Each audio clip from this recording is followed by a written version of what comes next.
Hey guys, sorry that I didn't put this out sooner. My wife had a gig all morning, so I'm just getting a chance to jump in the booth. I'll try to make this quick because I've also got a bunch of auditions I got to get to. So a lot of folks had really wonderful questions about getting started, networking, agents, demos, blah blah blah blah blah blah blah. So great. I'm gonna try and speak to demos as kind of cleanly and concisely as I can. Bear with me. And as I've said every time, I hope, remember, this is my perspective based on my experience. That doesn't mean that this will be your experience. But I hope you'll at least listen to what I have to say, because you may find it helpful. And if you don't, junk it. Just junk it. So, in order to get access, I'm going to focus on animation and interactive meaning video games. So if you're really looking to do this as a profession, you're looking to do, AAA title video games and like network animation, serious stuff. In order to get access to most of those types of auditions, you'll need a franchised agent, franchised by the Actors Union, SAG. And in order to do that, you're going to usually have to present them with your demo reel. Your demo reel being your first impression to them, right? They're going to listen to that to see how your work compares with their stable of actors. So anyone who is thinking about, in the middle of, or has already recorded a demo is saying to anyone that hears your demo that you feel you are ready to compete in the professional marketplace. What does that mean? Okay, I'm going to talk about two agencies only because they're the two I know about firsthand. I'm repped by Atlas Talent, and my wife, Sharon Muthu, is repped by Dean Pinero Talent. They're both really great agencies, and more than just being great agents, they're wonderful people, which my wife and I are really grateful for. So let's say, and I'll talk more about all this later, but let's say I find a way to get my demo reel into the hands of Heather Dame, my kind of go-to point person at Atlas Talent for animation and interactive.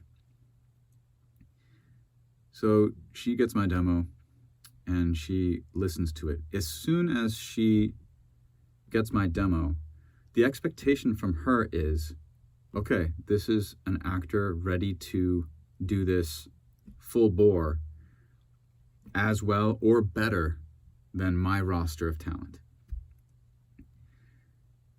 So what she's listening for is, are you actually the master of your craft that you claim to be? Because otherwise, why would you submit your demo to her, right? Is there anyone in her roster that would conflict with what I bring? And then if the answer is no, do they have the resources, the time, and the care to want to invest the time in working with me and furthering that relationship? Do they think that I'll actually get work? These are all things that they have to consider. And I hope you can understand and appreciate agents are busy ass people. They are spending all day hustling, trying to get their roster of clients work. So when she listens to my audition, or my demo rather, and it turns out that I'm super green, a couple of things happen. A, I've wasted her time. B, I've made it clear that my notion of where I'm at in the biz and actually where I need to be are not copacetic. I have a misconception of my skill. Now, an agent, by their nature, is good at knowing people and relationships, you hope. So someone as keen as Heather or Leah, my commercial agent, or Dean Panero, they're going to know within probably 5 seconds if your demo is any good. And if it isn't, essentially what that does is close that door for you, for, it could be a couple of years or more. Because they're not going to waste that time again. They know you're green, and now their impression of you is, this is a beginner. And they're not interested in dealing with beginners. They're not here to hold your hand and get you through the learning phase. This is a business for them. Now, please understand, I'm not saying any of this stuff to scare you or to make you think that there are punitive measures for overstepping. But I am saying this because this is the primary thing I see from actors who are new. This is their biggest mistake. This goes for on camera as well. Motion capture, I don't even want to get into that shitstorm because those reels, oh my God. But and then demo reels for VO. It all works the same. This is your calling card. And if your calling card is subpar, you have made it clear now to anyone who has your demo that you are subpar. That was not what you were trying to do, right? So what I would ask of you is that you really take the time to sit down and figure out, are you where you need to be as far as your grasp of the fundamentals of acting and your character development and all that stuff, so that you can move forward with a demo?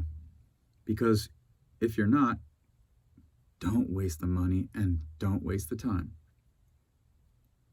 Demos are expensive. The cheapest one I'll see anywhere is probably, $2,500 or something.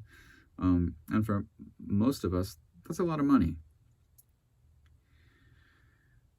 So I'm gonna jump into something that may create some contention, which is fine. I welcome the discourse. If you as an actor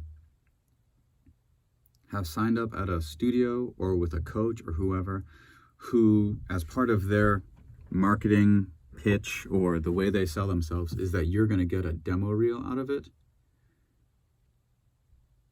I would ask you to exercise a lot of caution.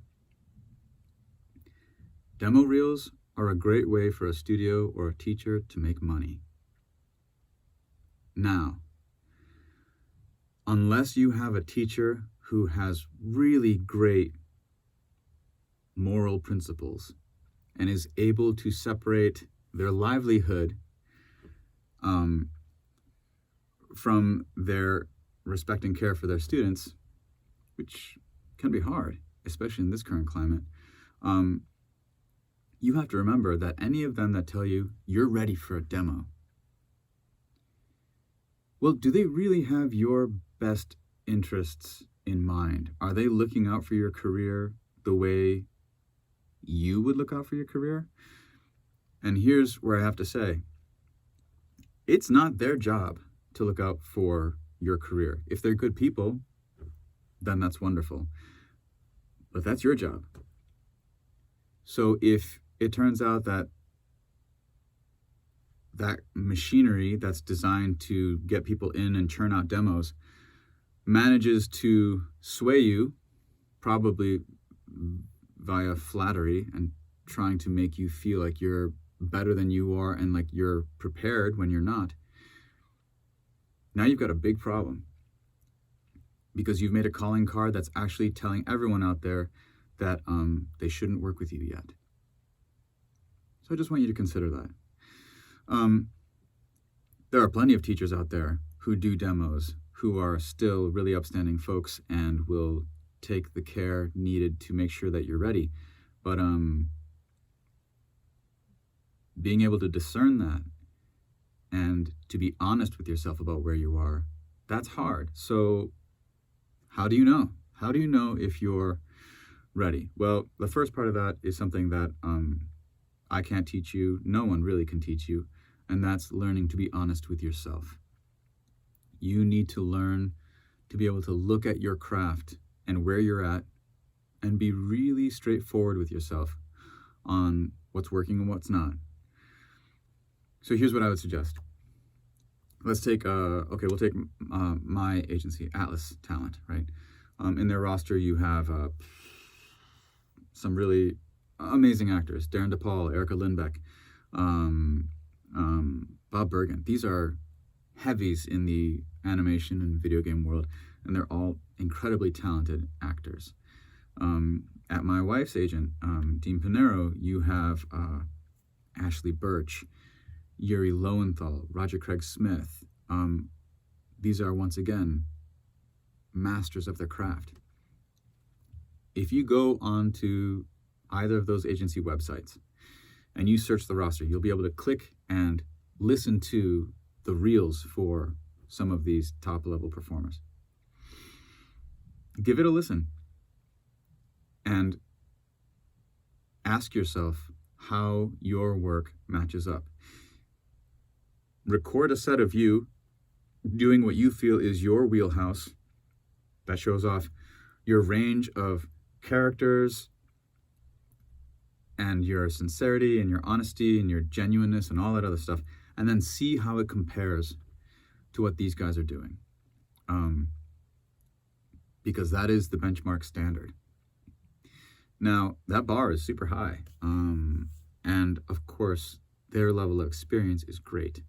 No one is expecting you to come in with that level of experience. That's impossible. They've gone through all the similar kind of career stages that you're going through right now. But I would ask that you listen to what they're doing. And I'm not talking about the mixing, the audio quality, any of that stuff. That is fluff.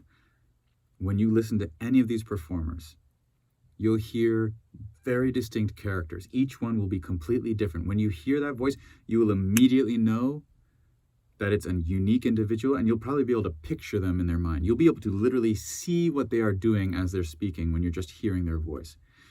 And each one will have a unique point of view. Each one will have a unique personality and the way they see things, and will inhabit a world that is unique to that story. And that's a sign of folks having worked really hard on their craft. So the first question to ask is, can you be honest with yourself and listen to those and listen to what you're doing, and ask yourself with a real desire to be the best you can, which means that you need honest feedback, how you match up with those folks. If the answer is that you're clearly wanting in some way, you're clearly not where you need to be, great. Then go work on that.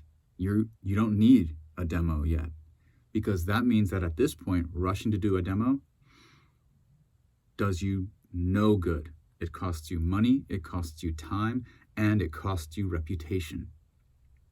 All because you were really enthusiastic about moving forward, but you let your ego drive your career path instead of your brain. That is the critical actor's mistake, right? Allowing their ego to make decisions when it should be done with a cool, calm, collected head.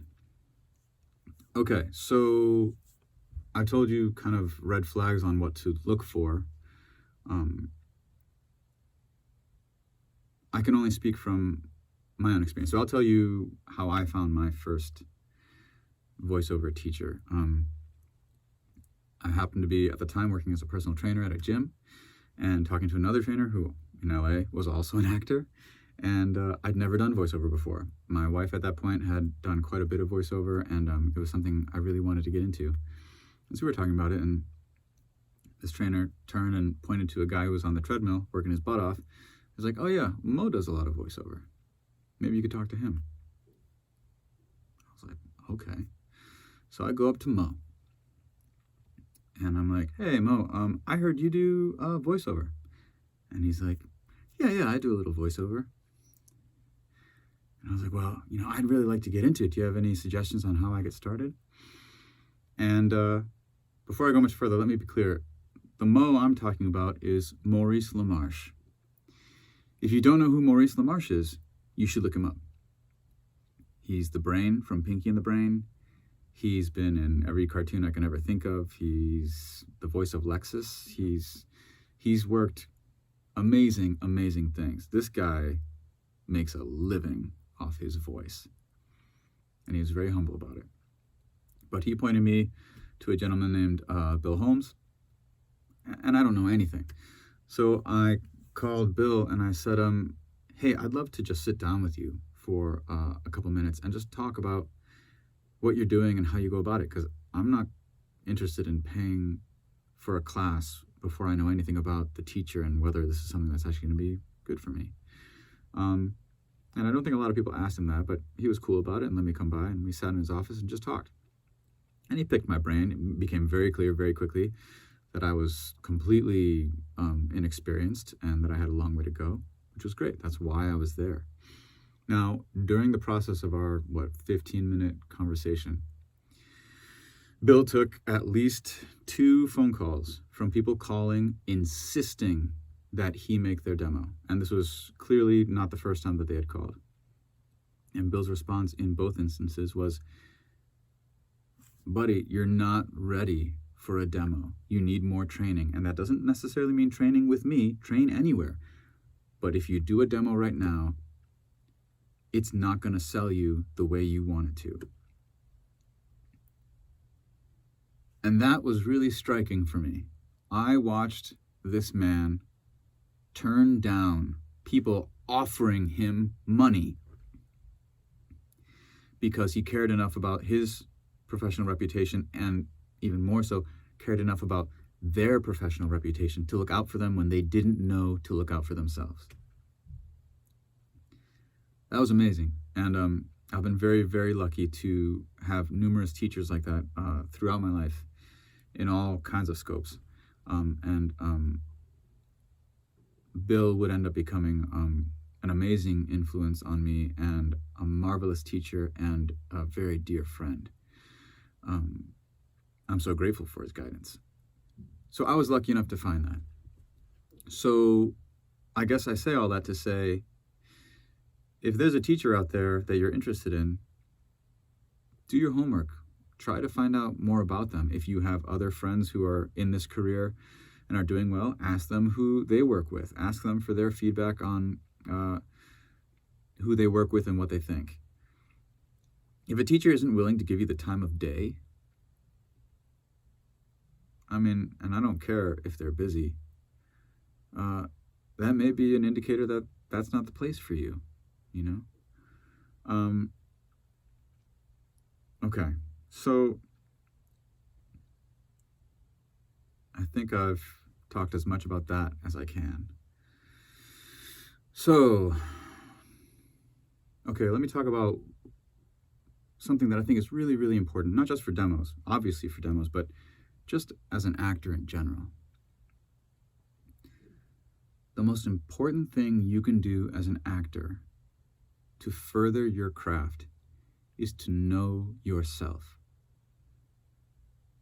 Now, that's a very simple, very cool thing to say, but what the hell does it mean? What I mean is, the thing I'm going to book is the thing where I bring my genuine self or facets of my genuine self forward into that character. I see a lot of stuff online here of like people doing impressions and mimicking this and that, and all that stuff is great. It's a cool technique to learn. But I don't ever want to be trying to be someone else for my audition. Yuri Lowenthal is an incredible actor, an amazingly talented dude, and super hardworking, and I'm very fortunate to call him my friend. I am never going to be Yuri Lowenthal. If I audition for something trying to be Yuri Lowenthal, guess what? I ain't going to book it because they're going to book Yuri. Makes sense to me. Now, vice versa, and it has nothing to do necessarily with skill level. If Yuri were to try to do a version of me, and I'm also auditioning for that, and I'm being my true, genuine self, he's not going to book it either, because the only one who can do me, or the one who can do what I do the best, is me. So learning to do that is super important, because no one else can be you. That's the one thing you've got in the bag. Now, learning how to do that is hard. As actors, we want to sound cool, look cool, not embarrass ourselves. Like, egos are huge in the acting community, and not without a lot of reason. A lot of this industry is kind of built around fostering and encouraging that kind of behavior. But if you look at the real legends out there, the folks who become, real mythic characters in their field, they're the ones that embraced not only all the good parts of themselves, but maybe even more so embraced the parts of themselves that most people never want to show. Your selfishness, your greed, the ugly sides of you, the parts of you that normally you don't ever want people to see, your fears, your vulnerabilities. As an actor, the reason we get paid is to show those ugly sides of us that most people would never show anyone else, to reveal parts of those awful parts of ourselves to complete strangers. Because what that allows that audience to do is go, wow, that thing, that jealousy that I feel for my friend when they succeed, and I just it kills me, but I hate myself for feeling that. Look, that character's feeling that right now, and they're a villain, but at the same time, I identify with that. I've felt that way. Wow, we have something in common, and all of a sudden, a bridge has been built. That's what makes acting so powerful. So to do that, you have to be willing to really look inside and know what it is about you that you'd rather not let people see, and learn to embrace it. Your fears, your anxieties, those aren't things in performance to be contained, suppressed, or killed. Those are things to be observed and studied and wielded as a tool. That is a strength if used properly, right?